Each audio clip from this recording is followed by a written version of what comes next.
मित्रांनो, जशी वेळ ही दिसत नाही तशाच प्रकारे हेही दिसत नाही.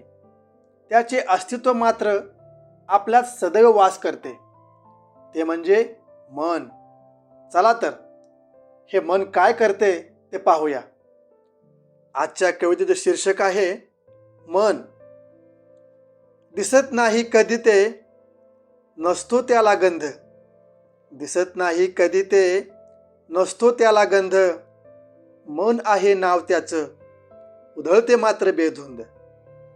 करते हे कल्पना विश्वात फिरण्या आरंभ. करते हे कल्पना विश्वात फिरण्या आरंभ.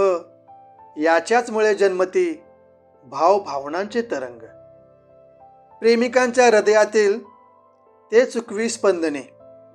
प्रेमिकांच्या हृदयातील ते चुकवी स्पंदने.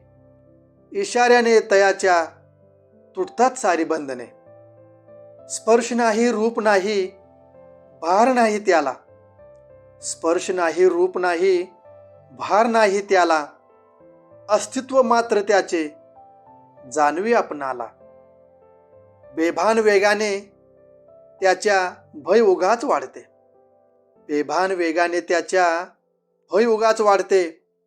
संवेदनशील कवीला भुरळी तेच पाडते. प्रेमासही अंकुर फुटतो त्याच्याचमुळे. प्रेमासही अंकुर फुटतो त्याच्याचमुळे. प्रीतीच्याही भावना रुजतात त्याच्याचमुळे. दुःख ही अनुभवती त्याचमुळे अजाणता. दुःख ही अनुभवती त्याचमुळे अजाणता. आनंद ही उपभोगती त्याचमुळे न मागता. त्याचमुळे न मागता. धन्यवाद.